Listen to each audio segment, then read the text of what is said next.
as the Touring One field came to the green for the inaugural National Championship run at Heartland Park. The once dominant Corvettes found a new challenge as a slew of Vipers and a lone Ferrari led the field into turn one. And it was busy, as you can see from the onboard. Scotty B. White's Viper took the lead past Edward Zabinski's number 77 Ferrari, and then Jeffrey Robbins' number 18 gives Zabinski a little nudge to get by. But then White loses the lead to a flat tire. He has to come to pit road, but the battle for the lead came down to Corvette versus Viper. Cindy Lux in the number 78 Viper swapping paint and mirrors with the number 37 of Lance Knupp.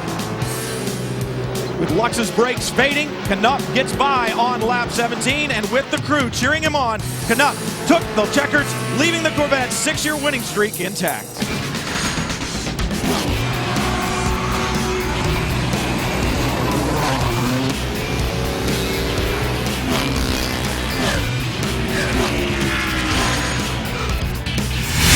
In T1 in 2006, Lance Knupp and Cindy Lux had a race-long battle for the national championship. Knupp came out on top and claimed national championship number 1. There's nothing more he would like in 2007 than to make it win number 2. Jim Lynch now leads the Viper contingent, and a lot of people think that this very potent V10 power plant has the advantage around Heartland Park. Jim Lynch certainly hopes so. He's looking for his first national championship. And Andrew Aquilante is one of the drivers who switched from the Viper to the Corvette. He'll focus on T1 only this year and hopes that that single-minded approach will lead him to the national championship. For more on the class, let's check in with Dorsey Schrader. Phil Coyle brings this beautiful yellow Corvette from the Southeast Division. Now, he's been having brake problems throughout the weekend. He's not worried about that because they're celebrating the birth of their first grandchild. Their granddaughter was born this morning, 3 a.m., delivered by their son in the backseat of a car on Highway 71. Chris Engel is a 4-time national champion out of the Southeast Division. He has won 6 of the 9 races he's competed in so far this year, and he knows this race car really well. He's got 21,000 racing miles under his belt. Michael Pettiford is a road racing motorcycle expert, and he switched over to cars. He says, well, it's easier. He's running in 3 different classes this weekend. Lots of track records under his belt. Watch these guys go to the front.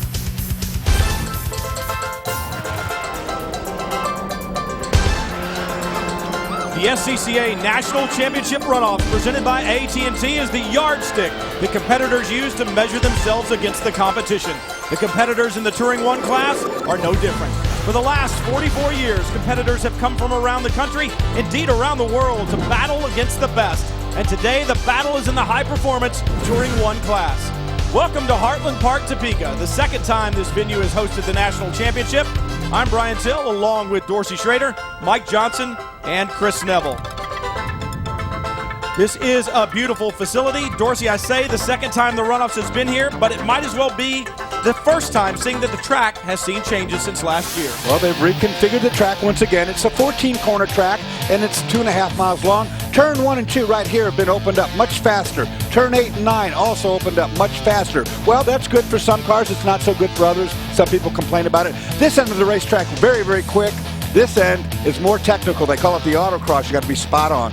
Some of these cars are like Autocross cars, high-performance Touring One. This is the muscle car section of what you would call racing here. You're going to see Corvettes. You're going to see these big Viper V10s. And they allow some modification to suspension, brakes, tires, that sort of thing, because the cars are pretty quick. For more on the stories from down on pit road, let's check in first with Mike Johnson. Well, Mike Mcginley has the fastest C5 Corvette behind 2 newer C6 Corvettes. But right now he's got this car in position 3. Now, Heartland Park is his home track. He ran every single national and every single test he could, and is actually the current track record holder, at least for another 18 laps. Of course, he wants to win today, but he said his real goal is to get in victory lane so he can get his entire team and crew on the speed channel. Over to you, Chris. Now, Mike Tracy Jr. is not only racing all the T1 class here today, he's also racing his father, Mike Tracy Sr. These two are only starting their second runoffs. They started racing just 3 years ago when Jr. finished college. Mike Tracy Jr. starting 5th on the grid, his father starting a bit further back in 14th. Now, these two built these Corvettes, and they also work together in the family business, a high-rise restoration company in Chicago. And that Corvette contingent looks very strong. This is a relatively new class. 11 times we've crowned a national champion. Camaro, Mustang, Viper, Porsche, Corvette. Some of the marks that have won here, but as of late, It has all been about Corvette. Will it be today? We'll find out when we come back.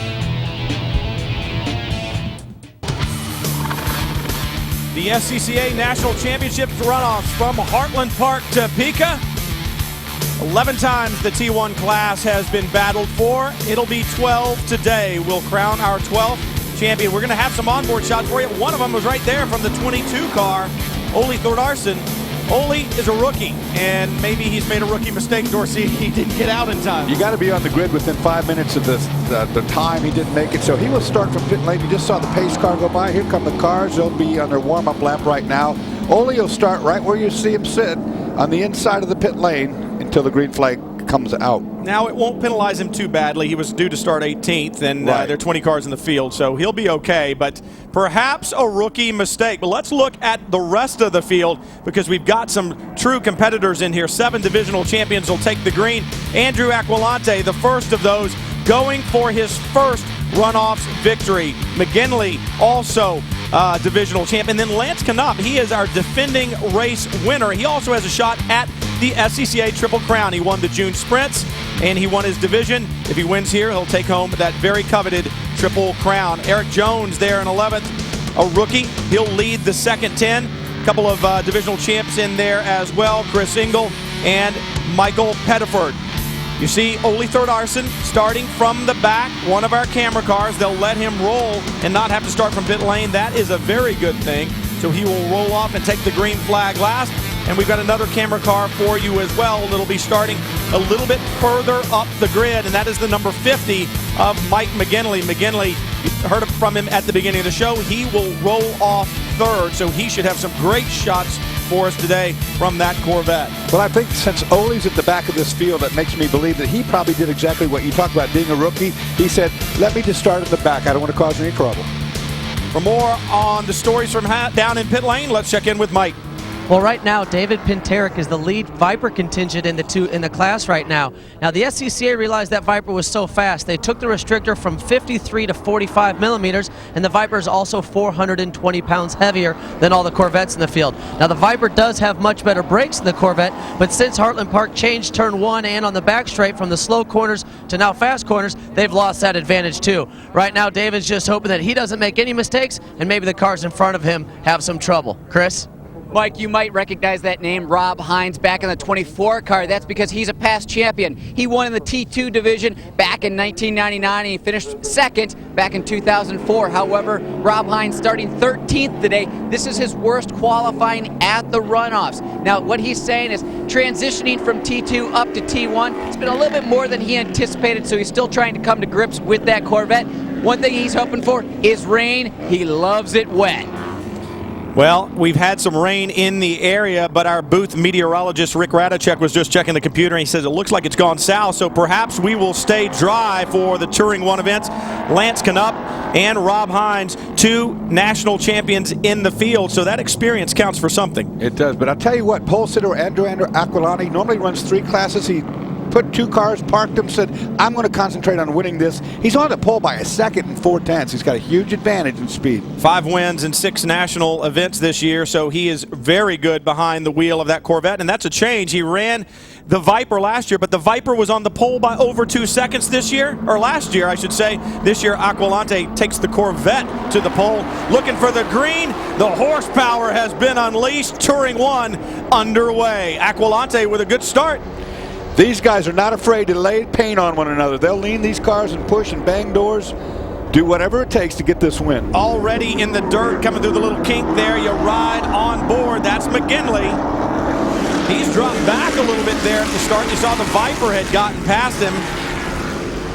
Oh, trouble in the back. 2 cars get together up there in the corner. They worked it out, though. No spin, but there was contact. You got body damage. Don't know the car number yet. 96 car. That's going to be a problem. Jerry Oink's going to have to come to pit road. Let's take a look here. It just looks like we get a little bottled up in that 1 and 2 complex. That's very fast now. That used to be, oh man, no. Climbs on board and almost rides over the top. That was a lot more than I thought. Saw that problem there, and I'm trying to figure out which of the other Corvettes was right behind him. One of the yellow vets got into him, and you got to think that that could cause a lot of right front suspension damage to whoever the perpetrator of that crime was. Meanwhile, Andrew Aquilante, as you said, Dorsey, focusing on one class, and his father Joe said that single-minded focus has really gotten him to the top of his game. Andrew only been racing 4 years, but he's really taken this serious. He's gone through the Burt Russell driving school and has had nothing but a bunch of good finishes ever since he's been behind the wheel. On board with Ole Thordarson. Ole, a couple of wheels off there in that high-speed chicane, so he's trying to work his way back up, and he's using every bit of racetrack there is and a little bit more, Dorsey. Yeah, he gave the camera a little bit of a shake up there. I think we got it back, though. And you can see the dark clouds in the background. The skies have been threatening all day. Look at the lead that Aquilante has built in just one lap as they flash across the line. 0.8 of a second. So in this class, as close as it is, that's pretty impressive. Now, he had a very impressive pole run. He was very quick in all the qualifying sessions. So Aquilante, once again, focusing on this championship. Oh, off the road out in front, going to throw some dirt up in our face. Rick Radicek said it wasn't going to rain, but you didn't ask him about snow. Looks like Alfred Longton there in the 97, dropping the wheels off. Aquilante leading over Buttermore. Then Lance Canup, your defending champion in this class, in the Touring 1 class, and it is a Corvette train up front right now. You see just a couple of the Vipers entered. Of course, when they penalized them by going down with the inlet restrictor, that's what Mike Johnson was talking about, a lesser restrictor. That's an inlet restrictor that they choke the air off to the edge, and then they add weight to the car. So probably not the right car this year to go for a win. Pinteric picked up 2 positions in the first lap in his Viper, up to 4, so improving a little bit. But right now it is Corvettes out in front. They have won this event the last 6 years in a row, actually 7 times in the 11 times this event has been run for Touring 1. So GM has the dominant car. You throw in 1 win for a Camaro and you get 8 out of 11, and that's pretty good for the boys from General Motors. You know, these cars now, the Corvettes and the Viper alike, those cars are better race cars that are really street cars. They're better as a race car than the cars you and I drove, you know, 10 years ago. These cars are really well prepared and very close to what a race car should be. See Michael Pettiford stream through there. That is the battle for 9th. Pettiford over Michael Tracy in the number 69, then Rob Hines in the 24. Hines trying to come to grips with Touring 1 like we talked about. Pettiford, a great guy, like I said at the beginning of the show. He's a motorcycle road racer. He really loves doing that, but he takes, this is fun for him. He says this is a lot easier to do, and I say it's a lot safer, but he doesn't look at it the same way. Well, you're not going to rub your knees on the ground in one of these. No, you better not be rubbing your knees on the ground. That one guy at the start might have. He almost did. On board with Michael Mcginley there. A great shot out of the back of that car, running 5th right now. Mcginley in his Corvette started 3rd. Lost a little bit there at the start, Dorsey. He dropped back 3 positions. Now he's gained 1 back, so he's back up to 5th, but just did not get the start that he wanted. See a good look there at the 40 of Pinteric. McGinley right behind him, trying to close in on that Viper, and this will be that classic Corvette versus Viper deal right here, the V10 of the Viper. But you heard them talk from pit lane earlier about the brakes. They're great on that car, but if you don't have a chance to really use them, it's not much of an advantage. I was about to say, you know, when they changed the racetrack from last year, they took those high impact brake zones away. Now you don't slow the car up nearly as much, and it tends to suit these cars more. I wonder how wide that apex is going to get by the end of the weekend. You saw Pinteric in his Viper probably a good 3 feet over the apex, curbing into the dirt, and guess what? McGinley said, hey, that worked for you, I'm going with you, and that's exactly the same line he drove. And right now McGinley all over the back of Pinteric through what we call the Autocross. And we call it the Autocross because it is so very tight. These sections of these corners right now tries to look there he inside. Goes. Oh, side by side. Now we'll see if they lay paint. That's expensive paint, boys. A Viper and a Corvette. Ooh. Oh, this is good stuff. A drag race, V10 versus V8 down the front straightaway. Heartland Park, and right now on that last shift, McGinley seemed to get it done a little bit quicker, picked up the advantage. Good call by Pinteric. He said, that is yours. Touring 1, high horsepower, high performance. You're seeing it right now. Out of the back of Michael McGinley's Corvette, Andrew Agualante continues to lead.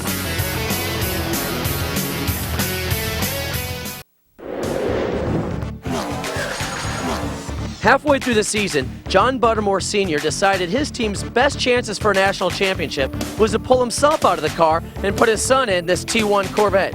John, is it a lot easier or a lot harder to watch from pit lane? Oh, it's a lot harder to watch when you're not in control and you think about all these things that can go wrong. It's a lot easier to be driving and in control of what you're doing versus worrying about your son. All right, well, his son is driving this T1 Corvette and this beautiful T2 Cadillac.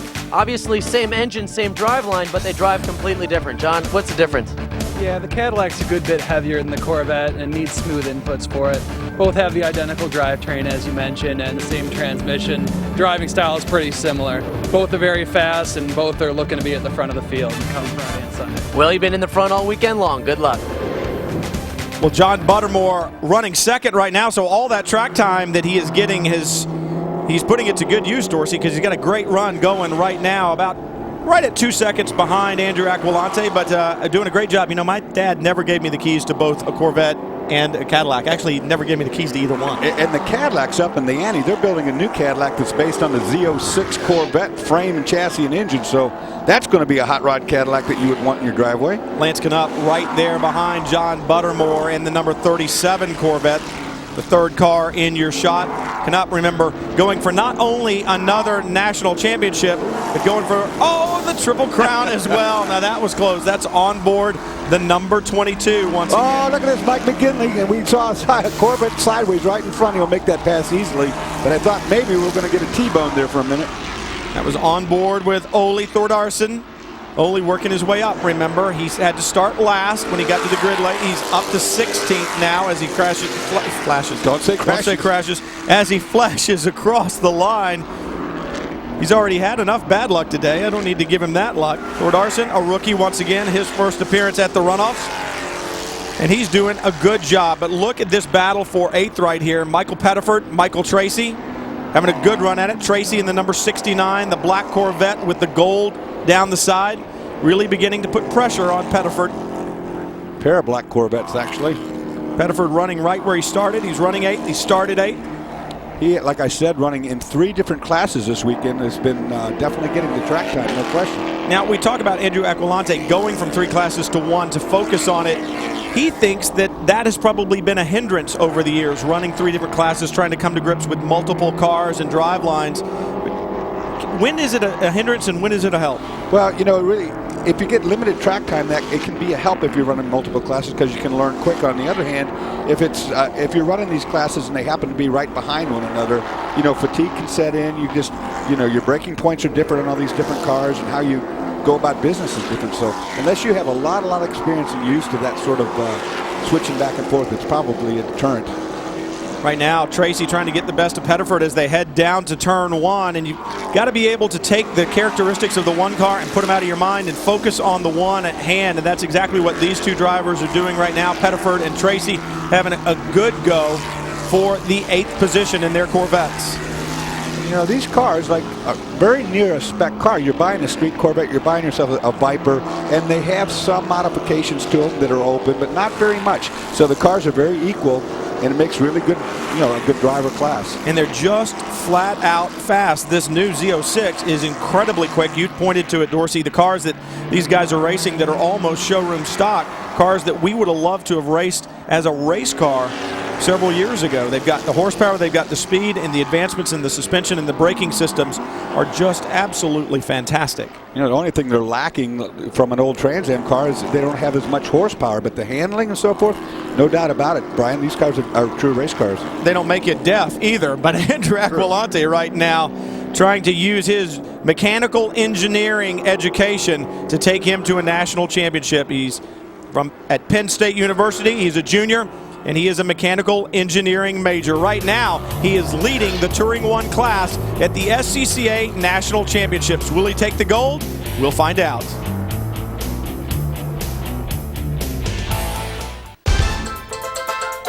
The Touring 1 class of the SCCA, the National Championships runoffs from Heartland Park, Topeka. Andrew Aquilante wants to claim the gold, but so do 19 other competitors. The race has been intense. It has been good, as this weekend always is. The SCCA National Championships. Touring 1 class, the high-performance machines. In Touring 1, they don't come any more high-performance or technologically advanced. Chris? Brian, you were talking about drivers being able to run in multiple classes. It's also good for teams to have cars in multiple classes. Earlier today, John Hines won in Showroom Stock C with the Phoenix Performance Group. He was able to come off the racetrack and talk about differences in track temperature. Everything is so different today. It's much colder, it's cloudy than it has been earlier in the week, so they were able to talk that through and make any changes to Andrew's car before the race.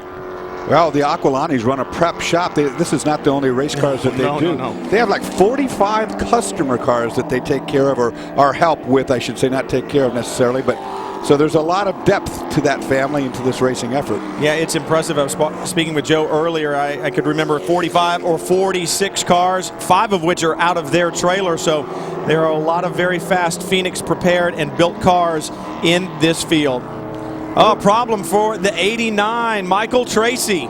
He had been in that great battle, Dorsey, and it is now gone. Yeah, it looks like he had a little spin at turn 7, one of the important corners that you need to get off of the corner well to get down the back straightaway. Well, that didn't work. He didn't get off of it that time. That was actually Michael A. Tracy. Michael P. Tracy in the 69 is still having that good battle with David Penterick. There's a problem. Yeah, this was a high-speed corner. Got in there just way too fast. Missed his apex, got wide, got in the marbles. And you saw him stand on it and try to finish that spin in here. He spun again. Loss of concentration, I would put this one to. You know, you get off the racetrack, you get in the grass, your tires get cold, you want to get hurried up, you want to catch back up where you were, and then you throw it on the racetrack again. Let's see what happens to him this time. Same thing happened last time. Not much counterlock, too. Look at the steering wheel. He didn't put much steering into that when it got loose. He just kind of gave up on it. Well, you said you lose your concentration, you lose your focus, you lose your car. So right now you got Michael Tracy struggling a bit. Take a deep breath and pull it all back in. Go back to the basics. Another car another off. problem. Oh, 2 of them. That's one of the Vipers, one of the 2 Vipers. That might have been a car contact issue, I would think, maybe. Yeah, or maybe we have some fluid down. Yeah. That's Penterick, and I believe the 97 as well. They're not showing any slippery flag condition, not to say that there isn't one. Take a look. That's Penterick in the Viper. Now I know. Oh, what was that? Pardon me, can I use your Corvette for a brake reference, please? Man, that was 97 that he gets into, and yeah, this car just... Yeah, there is no way in the world that Viper was going to make that corner without hitting the... He hit him so hard it turned the windshield wipers on the number 97. That just wasn't going to happen. No, that was not going to happen. That was in way over your head, way too deep, and unfortunately he collects a Corvette along the way, which is not what I would like to see happen. Perhaps he had some type of a braking issue. You always say, Dorsey, you can pass a lot of people if you don't intend to turn for the corners. It's one of my favorite sayings. You can pass lots of people. Right now, good battle here for 10th. Rob Hines, you just saw him go by in his black Corvette. Right behind him, Chris Engel trying to claw his way towards the front. And then a good battle here, the 44 and the 20 side by side. Russ Snow and the 20, Eric Jones in the 44. Oh, there goes somebody's door, the Swisher car. It's like I had its door blown off, so to speak. Shredding some body work there, and that is expensive body work, obviously. I'm pretty sure it's off that car that we saw get hit back there. It had to have been, I would think, because that's the door he got waylaid on. Yep. And now the 40 on pit road. David Penterick, after the contact out on the racetrack, has had to bring his Viper to pit road. One less Viper in the competition. Corvettes rule once again here in the Touring 1 class from the runoffs.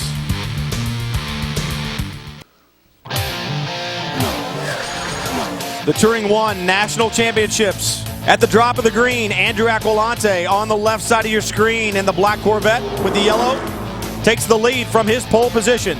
First lap, it doesn't take long for the excitement to start. Excuse me, coming through. Take another look. If I can't pass you, Russ, I'll just drive over the top.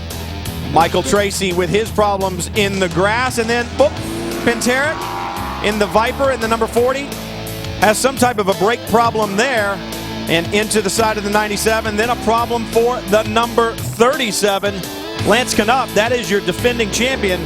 He has his problem in his race for the SCCA Triple Crown may be gone. Now this car, the paint job on this is so familiar to most people. This goes way back to the Firestone Firehawk days when I used to race. When they ran Firebirds, this was the paint job that the Phoenix Racing team had then. A lot of people weren't born then. Well, that's some people. That's true. But this is the way they've always painted their cars up. It's kind of neat to see that. So the Chariots were painted this color. They were just that color. Excellent. Andrew Aquilante out in front. I got to give you a hard time. Oh, he drops wheels off on the outside. Watch it there. This Andrew. young man, though, is so focused. We've watched him lap after lap. Every inch at racetrack, Dorsey, but very seldom putting a wheel wrong. He uses every inch of racetrack that's there. He'll track right out to the grass, right up to the white lines, and he's not put a wheel wrong. Now, he's built his lead up to 5 seconds now, which is pretty healthy lead for sure. But like I said, he was a second and 4/10 faster than second place when he qualified. So he had one whale of a qualifying lap, no doubt. Last year, he had a flat tire in one of the classes that he ran in Showroom Stock B. That put him out. And then he had an overheating issue in Touring 1. He's now focusing solely on this. And look at this battle. You see the number 20, Russ Snow, trying to get past Michael Pettiford. Snow in the silver Corvette all over the back of Pettiford in that black number 41. This is a great battle. Things were getting a little bit ugly back there. Cars were getting a little too loose and offline, and you never know what's going to happen. Oh, that's ugly too. Oh, and Pettiford with a big slide onto the front straightaway, hanging the back end of that Corvette out. Plenty of horsepower there to work with, but Snow not able to do anything with it. And then right behind them is the 44 of Eric Jones. So the more these two battle, the more Jones is able to close in. I think Eric Jones would be smart just to sit and watch this for a minute, because they're trying real hard to make something not go good here in a minute. Assorted ugliness, as you would call it. Indeed. The battle for third. Take a look at this. Out the back, that's the number 50 of Michael Mcginley. Looking out the back, that's the number 6, Philip Croyle, right behind him. Phil Croyle had brake problems, ABS problems. Anti-lock brake system was not functioning. They were working on it. He wasn't sure if he could get it fixed. He said, I don't care if it gets fixed or not. I'll drive without it if I have to. That's interesting. A lot of times cars, once the ABS system fails, that brake pedal does not feel the same. It's not as good. It's hard to modulate it. So interesting that he would take that chance. Look at Mcginley. Once again, using that very inside line over the apex there in turn 9. You can really use the curbs here, the way they've built the new configuration of this racetrack. Those curbs are not rude, I should say. You can go up on them and not destroy your suspension or knock your fillings out or anything. They may make them taller after they get the reseating bill from this year. Look at that. Croyle looking up the inside. Nothing doing there. Will he check back here? No. Mcginley holding on to third. Chris, what do you have on the 6? Well, as you guys were saying, Phil Croyle having those ABS problems all weekend long. Dorsey, he said, I can go out there and do a quick lap, and actually in qualifying, I think I probably could have done about 3/10 quicker without the ABS. However, the biggest problem is going to be just being able to go and race and have the confidence of getting the car in deep, trying to attack some other cars. So as we're watching him trail some other cars out there, he just doesn't feel as confident as he can to be able to go to that pedal and try and get around people. Well, with this new configuration of racetrack, it's better to have that on this course than the one he had last year. He'd have been in big trouble. Phil Croyle continues to battle with the anti-lock braking system on his car. Andrew Agualante battling with coming home with a gold medal.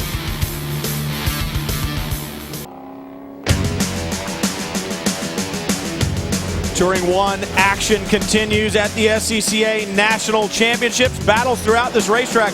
Andrew Aquilante with about a 5-second lead up front right now.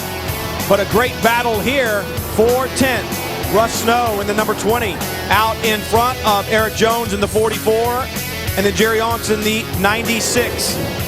Battling for a spot in the top 10, and anytime you can finish in the top 10 in Touring 1 at the SCCA National Championships, you have done a good job. Well, like I say, the class itself is pretty near a spec class, so shortcut coming up. No damage there. Talk about reseeding. They're definitely going to have to do some reseeding of the grass here. Russ Snow with the shortcut across there, and I don't think he ever took his foot out of it, Dorsey. No, he had her buried. She wasn't going to slow up a bit. Good stuff. Eric Jones right behind it was probably waiting for him to loop back across the racetrack as he slid out there, but Snow holding on to it. Right behind him, Eric Jones, then the 96. And then right in front of them, a great battle going on there, too. You see a longer shot now of it. These two guys have been going side by side, punting on each other and putting on a good show for the fans. It's actually Michael Pettiford that's dropped behind Russ Snow in that black 41, then the yellow 44 of Eric Jones. And look at this battle. There's the door. There's the car with the no door that we're talking about that got T-boned back there several laps ago. Obviously hadn't hurt anything. That's Alfred Longton in the 97. Without that door, he got drilled, remember, by the number 40 of David Pinterick. But right now, he's able to run reasonably well. He's running 8th, and he's able to hold off Rob Hines, who is really putting on a charge. Well, I don't know what those doors weigh, but he's lighter than he was about 5 laps ago. Probably cooler, too. A lot cooler. See the Man, it did some damage. Look at that. It not only took the door, but a lot of the body there. rocker panels knocked all in on it, but you could see the driver roll cage in there, roll bars on the inside of the structure, keeps the driver safe. You got to think that got his attention when it came off. Yeah. Got his attention when he got hit, but it definitely got his attention when it came off. Right now, the 44, Eric Jones, really beginning to apply the pressure to Pettiford.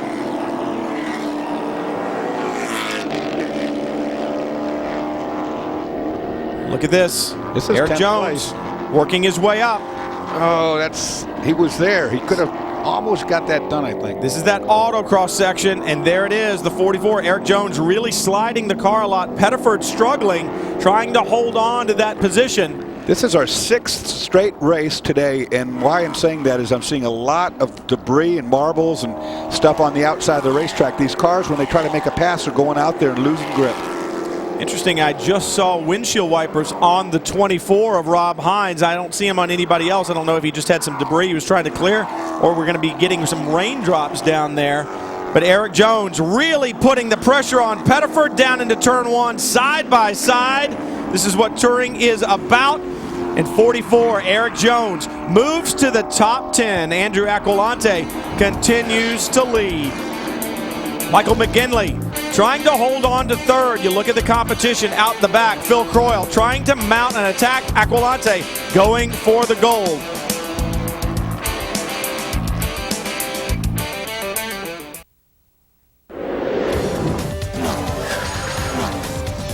For most, qualifying for the runoffs is a multi-year project, but for Ole Thordarson, who started the year with just a novice permit and now you're in your first championship race, Ole, how'd you accomplish all this in just 1 year? It took a lot of planning. I had to go for, make all the races, go through my novice license, my regional permit, and my national license. And here we are. We made all the races, got the points. I needed a lot of help from my crew chief here, Christian, and he's my son, and he helps me with all the between race and qualifying prep work that I need to do on the car in order to finish fast. Good crew, good plan. That's the recipe for success. Well, I hope his son got those old lug nuts back on tight. Here's the bad news. I don't think his son can go into the hot pit lane because I think you got to be 16. Yeah, and he's only 13, I think. That's a lot of responsibility on the young man's shoulders, I'll tell you that much. But I'll tell you what, that's great. That's what the family side of SCCA is all about. Spending time with your dad, gets to go to the racetrack with him all summer long, gets to learn a little bit about the respect and the responsibility of driving and racing, and that's just great. It's a great story. My dad would leave my lug nuts loose on purpose to see how I handle it. Well, a lot of us would do that for you, Dorsey. Right now, Ole Thordarson running in 14th, and that's a pretty good showing for somebody who just got their license this year. So that is good stuff. Right now, the 44, Eric Jones, trying to work his way up. Jones being shown in 9th. He just moved into the top 10, and that is good. Chasing down Russ Snow. Another great battle, Corvette versus Corvette. This seems to be such a Corvette class, Dorsey. It's like nobody can come up. Oh, Russ Snow. Yeah, he's been real loose. The last lap, I watched every corner. Watch every time he comes off the corner, he gets a tail wag. The back of the car, the Corvette gets, it could be a tire issue, but about halfway through each corner, the back of that Corvette steps out. He's got to catch it. And that's exciting stuff when you have that kind of horsepower. Turning one of those things sideways. Here, take a look at this. Turns into the corner, and then the back end, just further he goes, the more it loses grip. Well, now Snow on Hoosier tires. Not exactly sure what Eric Jones is on.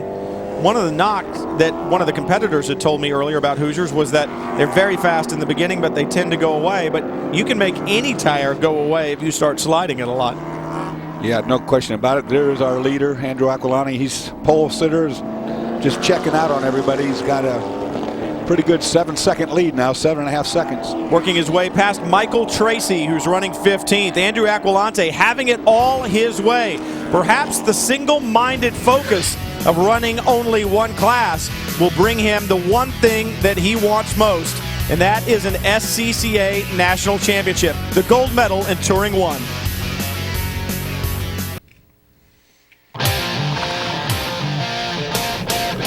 Touring 1 National Championship well underway from Heartland Park, Topeka, Kansas. A new configuration on the racetrack, but that has not slowed Andrew Aquilante as he leads the field by some 7.5 seconds. But great battles all around the racetrack as you watch the battle for 10th. Rob Hines in the 24, Michael Pettiford in the 41 right behind him, having a great go at it for a top 10 finishing position in Touring 1. This battle will not go away. These two guys really laying it on the line. They got 2 laps to get it done for 10th place. But you never know it's going to be 10th place. 2 laps to go is the key word right there. Absolutely. Michael Pettiford right now running 11th. That just means there are 10 cars in front of him that could have a problem. Yep, and we talk about assorted ugliness. It usually rears its head somewhere in the last Funny laps. how that goes. Close racing, final laps in there, taking a look up the inside. Pettiford, I don't know, I think Pettiford has the quicker car, Dorsey, but once again, catching somebody, getting by 2 different things. There he goes. That's a good run on the front straightaway, but he'll be slow. And by that, I mean, you know, he's pinched the car down so much. Look, the 24 will battle back up the inside. Should have more top end at the end of the straightaway. Hines able to let him go, tuck back under, like you said, get a better shot off the apex, get that foot in the throttle, use the horsepower of that vet, but he's on the wrong side of the track when they get down to 1. And it looks to me, yes, indeed, Michael Pettiford will have the preferred line. Great move there, set it up well, almost threw it away in turn 14 by getting a little bit aggressive, but still held on to it. So that's a good move by Pettiford. He has now moved to the top 10. That's the problem when you make a real late in the corner pass. You finally get the pass made, but you're so slow as a result. The car you pass can usually cut right back underneath you and then win the drag race on long straightaway. Almost did happen that way. Starting to see a little smoke out of the back of the 41. I know there's a lot of oil dry down earlier in the day. Most of that has been worn off, and it looks like we're starting to see some smoke out of Pettiford's Corvette. I also see that Mike Pettiford trail brakes a lot. He really uses a lot of brake as he's turning in, and I'm not too sure the smoke we're seeing is not as a result of that release of the brake and a little bit of slide. On board with Ole Thordarson here. Great battle for 13th. Thordarson making a great showing of his first runoffs. He didn't let the fact that he's started last bother him. He's doing a good job and having a great go at it right there with David Sanders in front of him. 2 yellow Corvettes having a good battle. I'm not too sure he didn't put himself in last intentionally. There's always a good side to being last. There's only one way to go from there. Well, and Sanders is a rookie here at the runoffs as well. So 2 guys out there without a lot of experience, and the runoffs can put some serious pressure on you, Dorsey. You know, you've been there. It's the best of the best. I mean, you're facing guys you don't race on a weekly or yearly basis. You got guys from the East Coast meeting guys from the West Coast for the first time, so you really don't know what you have. What you do know, though, is you're going to be up against the best that there are in this country. I think that's the other good thing about the runoffs is you're not only fighting the racetrack and other competitors, but a lot of times, as you just mentioned, they're competitors that you don't know.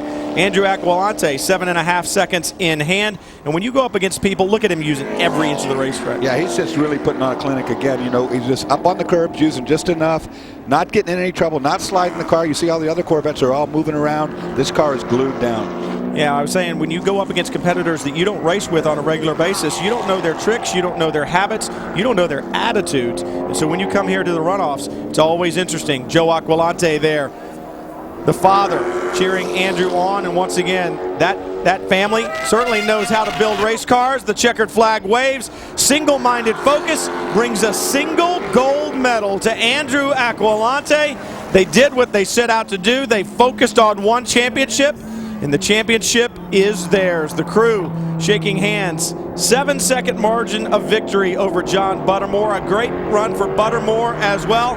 But let's go back to the rookies having a good go of it to the checkered flag. David Sanders out in front in his yellow number 78. Ole Thordarson with our camera showing you a great battle in T1. Thordarson, for just getting his driver's license this year, his competition license, has done a great job. Not only to make it to the runoffs, but to have the spirited battles that he has had around the racetrack. Going for 14th. Can he get 13th? He's going to have to get past Sanders to do it. I think Sanders would have to make a mistake at this point for that to happen, but we've seen mistakes on the last lap many, many times before. It's just an accomplishment what he's done. Gone through his driver's school, gone through his rookie training, gone through the regionals that he had to compete in to get a national license, to get points to get here in 1 year. He's been a busy boy. You want to win? Certainly, but you have realistic goals, and I'm sure Ole Thordarson certainly does, as does David Sanders, rookies at the runoffs. Man, Sanders a little bit loose there. Thordarson really able to close in a little bit, so it's not over till it's over. Look at, only looking up the inside. That might mess him up for this next and last corner on the pit straightaway, but nope, gets a good launch. Oh, Sanders is way out there. Those guys typically aren't that wide. We're going to follow him across the line. The checkered flag for Ole Thordarson, his first finish at the SCCA Runoffs. Feather in the cap to Ole Thordarson and the rest of the rookies in the field. David Sanders right in front of him, a fellow rookie. Congratulations to them. That is good stuff. Now, Andrew Agualante, certainly one happy guy. Chris? And Brian, they really do know how to build race cars in this weekend, Joe. You've got a lot of chips on the table. You've got cars running in 6 different classes. So far, you're 2 for 2. How many gold medals are you going to take home this weekend? Well, we're going to try for all of them, but we're happy with what we have right now. And, of course, here with the kid winning, AJ is pretty happy, and Mom's really happy. Good thing it wasn't me winning, because I'd have to retire. Big smiles down here. He's proud of his son. Absolutely, Chris. And why wouldn't he be? A great Touring 1 race. Just goes to show you, when you want something, you focus on it, you go for it, and you get what you aim for. Andrew Aquilante did just that.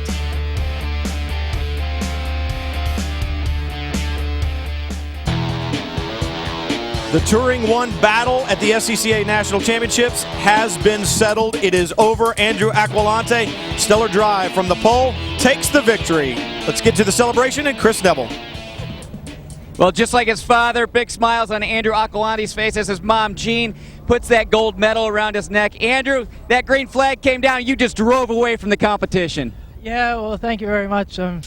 I've been working hard for this all year, and without a bunch of people like Hoosier Tires and Hawk Brakes, and of course my dad and Phoenix Performance, the GM Performance Division guys, as well as Joe Stamola and Angelo Zaro for the shocks, it wouldn't have all been possible. Andrew, about that start, your dad was telling me you were going out in the middle of the night practicing with this car on the highway. Yeah, well, kind of. It was actually my street car, but same transmission, so it was pretty good. Big smiles on his face. He grabs his first runoffs win. Brian? Well, once again, as a junior at Penn State, mechanical engineering major, I guess you learn your lessons wherever you can. You take your car out and you learn what you can learn, and that's exactly what he did at the start.